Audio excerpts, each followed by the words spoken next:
Let me see what Misty Marris makes of all of this as the trial attorney joins us now. What would you say? What a terrible story. What would you say about this, Misty?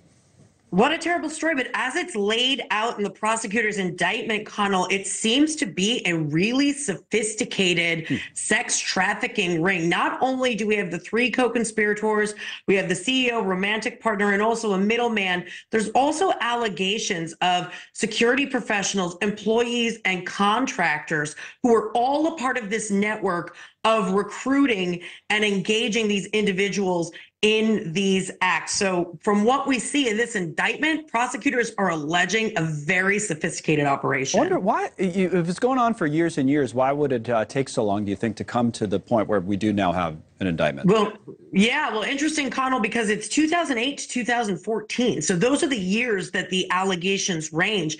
But like we've seen in other cases, renewed attention on some of what has come out in civil cases. For instance, a class action civil lawsuit alleging civil sex trafficking, and a BBC documentary where many alleged victims came forward seems to have drawn attention to this case and triggered a federal investigation. Yeah, we have seen that. Were you thinking Diddy? Is that what, or there's been other examples where we've seen, you know, other places give us the evidence and put renewed, where you have rumors for years and years, right? Exactly. You see rumors for years and years, and then you see victims, alleged victims coming forward, and then you see the federal government conducting these very thorough investigations where we ultimately end up with an indictment. Yeah. Epstein, I guess, was like that. Case was like that. Okay. I want to get your view on one other story, completely different, before I let you go. But there are legal questions. This is about politics. So Elon Musk has been in the news here the last few days because apparently he's given out $1 million every day to someone in Pennsylvania. And the idea is you had to sign a petition, and I think you registered to vote, right? And now from day one, people said, well, is this, because we don't all know the federal election law like you, but they said, well, is this legal? Is this okay? Well, today we've confirmed that the Justice Department has received an inquiry, a letter from, and I'll put it up on the screen here, where they're former lawmakers and federal prosecutors requesting that they look into things. We write you today to request that you review payments that are being made by Elon Musk, founded America PAC, so that's his political action committee, to voters in Pennsylvania and other states that experts say raise serious questions under applicable law. What do we need to know law-wise?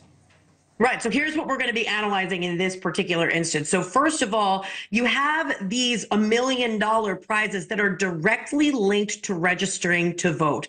And so the question becomes, is that going to be violating federal election law? And everything that's going to be looked at, Connell, the timing between now and the election, as well as the fact that the petition that needs to be signed relates to very specific political issues and is linked to that registration. So that's all what this inquiry is about. What I would expect Elon Musk and his team to raise is a recent Federal Election Commission opinion letter. So this is not like it's written into the law, but it gives guidance from these federal organizations, which does allow for super PACs to coordinate with some campaigns as long as it's for the purposes of voter efforts. So you're going to have two diametrically different analyses on both sides, and that's why this inquiry is being opened to see which one it fits into based on the facts and based on the underlying information. Now, we had a Republican congressman from Pennsylvania, Scott Perry, on last hour because he's in a really close race there.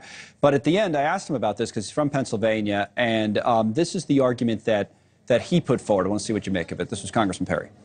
I don't see it as a whole lot different of the payments that that George Soros and the Walton family and the owner of LinkedIn have been making in this district to my opponent. People are paid to do all kinds of things, and you can pay people, as far as I know, you can have a job where you're out walking the streets and saying, hey, are you registered to vote? There's nothing illegal that I know of about that. What do you say, Misty? Well, I think he's probably raising the arguments that you would see Elon and his camp of lawyers who probably analyzed this when they were deciding about going forward with this giveaway. But the counter argument is going to be whether or not there's violations of federal election law and tying that money directly to voter registration. Because those other people, I was saying to the congressman, it's different. They're buying commercials usually or spending in other ways, and that's a different type of spending. Correct. And all of that is going to matter because, Connell, the facts matter. Just making an analogy between money that goes towards a campaign or towards a border effort isn't really dispositive. It really relates to the underlying facts. All right, Misty, as always, thank you. Always well explained. Misty Marris, quick break. We'll be right back.